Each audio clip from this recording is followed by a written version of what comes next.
y'all, this is William from Perma Pastures Farm, and today we're going to talk about Shou Sugi Ban, or Shou Sugi Ban. I can never pronounce that correctly.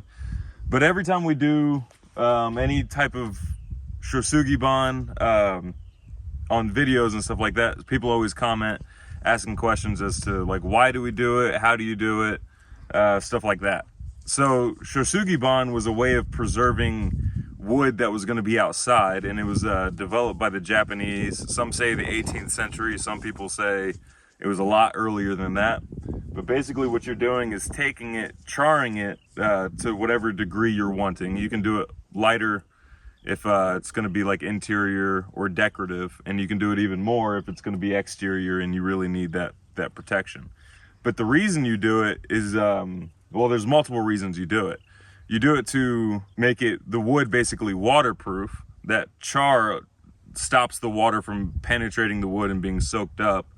It makes it insect resistant. The food that the termites and bugs are looking for inside the wood is all burned off whenever you char it to the extent we do. And then the last reason is that it just increases the life of the wood.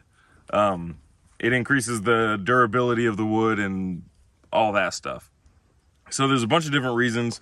One of the main reasons we're doing it inside of this greenhouse or this high tunnel is because it's going to be a high moisture, high humidity area.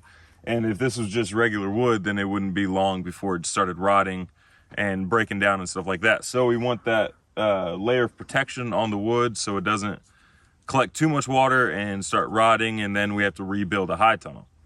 So the way we go about doing it, and I'll show you here in a minute.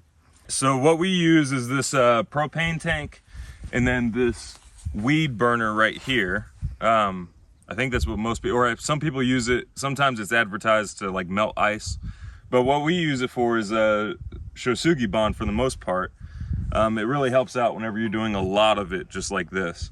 So we'll go ahead and get this lit, and then I'll char this 2x4 over here, and then we'll talk about that once we get to it.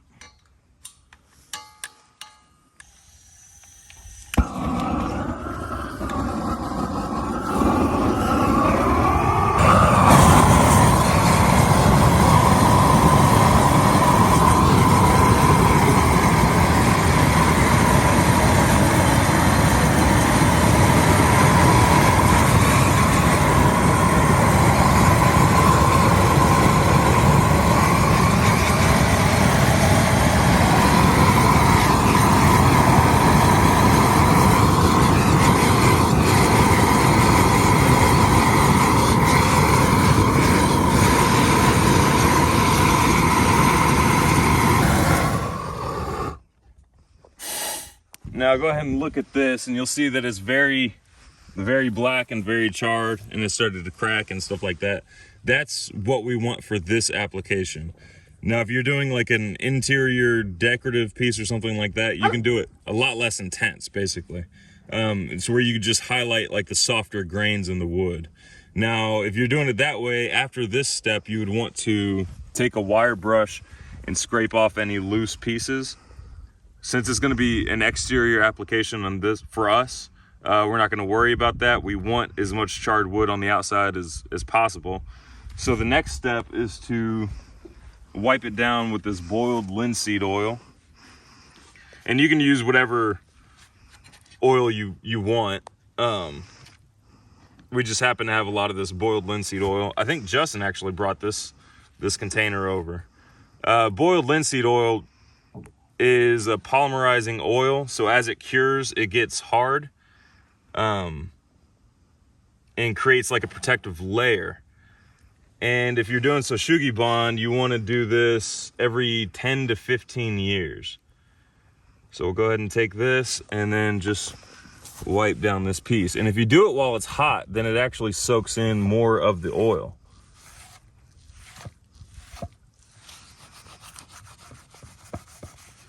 You can see there isn't really much left behind, and it's all pretty much soaked in immediately. So we'll go ahead and add some more.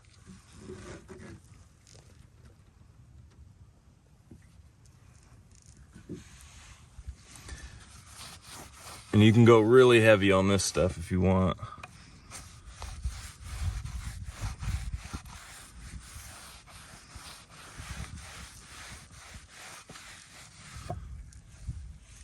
All right, so there you go. There's your Shou Sugi Ban piece. Now you can, like I said earlier, you can do it lighter. Like on this backside, you could do it a little bit lighter, and then you'll notice that these growth rings and stuff like that will turn black first, and then the harder rings will turn black after that. So there's a bunch of different applications you can do. There's a bunch of different reasons why to do it, but this is how we do it for an application like this. And it's worked well so far. Back when we lived in Texas, we actually did it with our raised garden beds. And I think we didn't do them with these ones. But back in Texas, we did it with our raised garden beds. And it worked well there. I just visited not too long ago, and those beds are still there. And they haven't rotten away, so that's good. And that's in direct contact with dirt and moisture, and it's getting rained on, stuff's growing within them, and they still last. So these techniques work. If you guys have any questions, leave them down in the comments below. Remember, we have bone sauce, comfrey, spoons, all that stuff for sale on the website. Check that out. And thanks for watching.